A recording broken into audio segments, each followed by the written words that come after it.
Y vamos a platicar ahora con Carol Perelman, ella es directora del Jardín Weizmann de Ciencias México, y a quien me da muchísimo gusto saludar, como siempre. Carol, ¿cómo estás? Muy buen día. Hola Mario, muy buenos días a ti y a todos. ¿Cómo estás? Bien, con mucho interés en conocer y en difundir este tema de las variantes del COVID. Nos hemos familiarizado mucho con Delta, pero hemos empezado a escuchar de Mu. Y pues la pregunta es ¿qué es? ¿Nos tenemos que preocupar más o menos? ¿Está creciendo? ¿No está creciendo? Pero a mí me gustaría que primero nos explicaras esta parte de las variantes, que creo que por lo menos si algo ha traído el COVID es un poco de pedagogía, de ciencia, que hoy entendemos un poquito más, ¿no? Así es, gracias Mario. Y sí, así ha sido. Por primera vez creo en la historia moderna la ciencia ha estado en primeras planas y hemos todos sintonizado a la ciencia. Y ahora, gracias por la invitación para hablar sobre las variantes. Sabemos, Mario, que cuando un virus está dentro de una célula, se está replicando, se está multiplicando, hay veces que comete errores en su replicación y entonces introduce ciertas mutaciones. Cuando estas mutaciones le dan una ventaja al virus, pues esas mutaciones prevalecen y entonces es como surgen las variantes.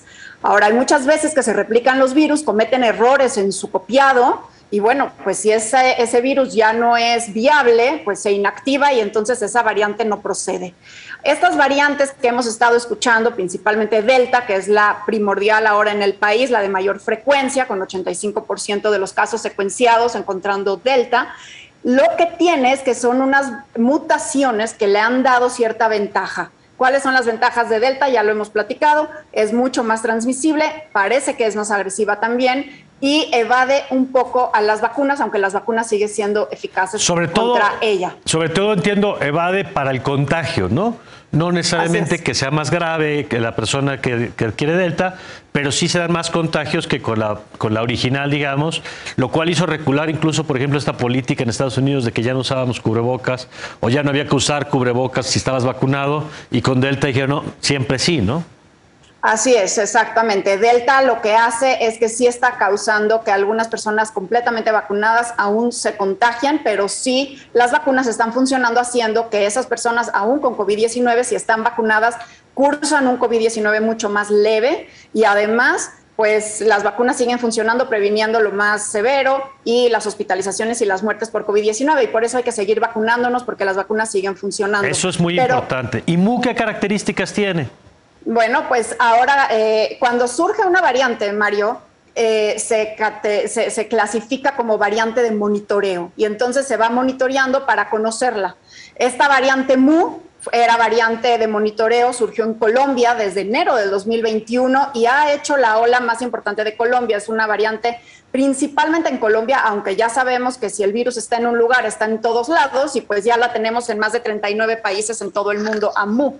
Ahora, ¿qué pasó? Que hace unos días, el 30 de agosto, la Organización Mundial de la Salud la escalonó y ahora ya es variante de interés. ¿Por qué es variante de interés? Porque algunas de sus mutaciones, Mario, ya las conocemos y le podrían dar cierta ventaja en su transmisión, porque fíjate, tiene la misma mutación que le da la alta transmisibilidad a alfa y a delta, que es la P681H y D950N, son dos mutaciones que le hacen que el virus se propague más fácilmente, y tiene dos mutaciones que ya conocemos de las variantes beta y gamma, que hace que evada de alguna manera cierta inmunidad, que son otras dos mutaciones, la 484 principalmente, E484, que le dicen a esa mutación ERIC.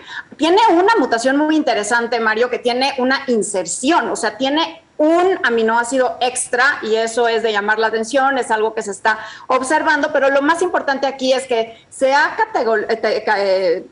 catalogado ya como variante de interés y la Organización Mundial de la Salud está buscando ver si frente a Delta va a ganar una incidencia Mu o Delta sigue siendo la predominante. Acordémonos que Delta ya está catalogada como variante de preocupación, no de interés, sino de preocupación, porque las variantes de preocupación, que son alfa, beta, gamma y delta, son realmente variantes que cambian la jugada, que ya hacen un cambio epidemiológico y entonces ya se tienen esta categoría. Y tenemos una categoría más que esperemos no llegar a esa categoría, Mario, que es variantes de gran consecuencia, que serían variantes que evaden por completo a la inmunidad de vacunas o causan reinfecciones, pero no hemos llegado a eso y esperemos no llegar. Algo muy interesante es lo que está pasando en Costa Rica.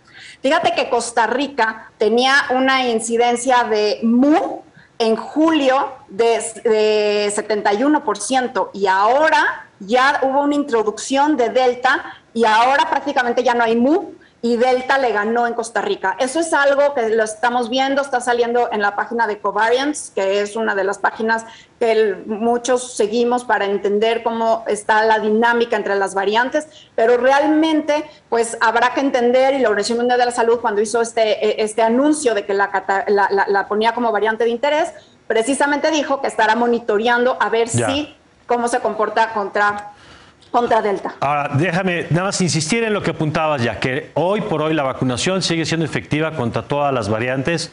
Ese me parece uno de los mensajes más importantes que hay que insistir en ello, ¿no? Y además, Mario, se propagan de la misma forma. O sea, sigue siendo el mismo coronavirus que se propaga por vía aérea y por lo tanto, para cualquier variante hay que abrir las ventanas, usar el cubrebocas, vacunarnos con la que podamos cuando podamos y seguir cuidándonos, no hacer aglomeraciones, cuidar esta distancia para seguir viendo esta curva de Delta que estamos viendo en el país, esta tercera ola, seguir en descenso, Mario. Ahora, ¿cómo vamos? Déjame agregarte un tema, porque ahora hemos hablado de las vacunas, pero yo me acuerdo que estaba esta carrera entre los medicamentos y las vacunas, y que en el caso, por ejemplo, de la influenza, pues una de las cosas que cambió la evolución de esa pandemia es que por un lado tenemos la vacuna, que sabemos que hay que ponerse cada año, pero por otro lado tenemos un medicamento que es efectivo. Ya había escuchado yo que había algunos en estudio, ya un poquito más avanzados en el campo de los medicamentos, pero ¿cómo van? Porque nos encantaría por lo menos ya para el 2022 tener un medicamento efectivo. ¿En qué va eso, Carol? Pues sin duda, Mario. Desgraciadamente no hubo un medicamento para hacer reposicionamiento como fue el Tamiflu con la influenza. El Tamiflu fue reposicionado rápidamente y es el que utilizamos para curar. Ahora con el coronavirus seguimos en el hincapié de la prevención, porque bien ahora no tenemos una cura contra COVID-19, por eso el hincapié de prevención incluyendo las maravillosas vacunas que tenemos. En el campo del tratamiento tenemos dos factores. El primero es los médicos con toda la experiencia que nos ha traído 18 meses de pandemia, por supuesto que son cada vez mejores en el tratamiento y en el manejo de los pacientes. Eso ha ayudado a disminuir la letalidad. Y en segundo lugar, pues ahí van moléculas que están siendo analizadas, pero todo esto lleva tiempo y lleva un proceso muy riguroso de fases clínicas. Hay algunos que ya están pasando a sus fases 3 y esperemos pronto dar noticias de estas nuevas moléculas. El único medicamento que pudo ser reposicionado, pero solamente para tratamiento de COVID-19 grave, es la dexametasona, que es un corticoesteroide, y eso ayuda a solucionar los temas graves de COVID-19 y muy importante no automedicarse. Claro. Pero esperemos, Mario, en ese frente tener noticias al menos en este próximo semestre y ya poder tener un tratamiento, una cura contra esta enfermedad. Y por último, Carol, el tema de las niñas y niños con contagios, que evidentemente siempre es un tema de preocupación. Cuando empezó esta pandemia nos dijeron que les daba menos grave y bueno, pues hemos visto que afortunadamente así ha sido. Sin embargo, en las últimas semanas hemos visto también, no sé si va de la mano de Delta, un aumento de niñas y niños con contagio, muchos de ellos muy leve, afortunadamente, en la mayoría de los casos, pero también un incremento en las hospitalizaciones. ¿Cómo estás viendo ese tema y qué le podemos decir a la gente que nos está viendo? Mira, Mario, los niños los teníamos guardados en casa desde el inicio de la pandemia y eso también hizo que viéramos menos casos en ellos. Y tienen los niños, por fortuna, los menores de edad, tienen menos riesgo de severidad, hospitalizaciones y de muerte por COVID-19, pero ese riesgo no es cero. Y sí tenemos en el país más de 8,000 hospitalizaciones de menores, más de 800 muertos en menores de 18 años. ¿Qué pasa? Pues que ha aumentado la movilidad.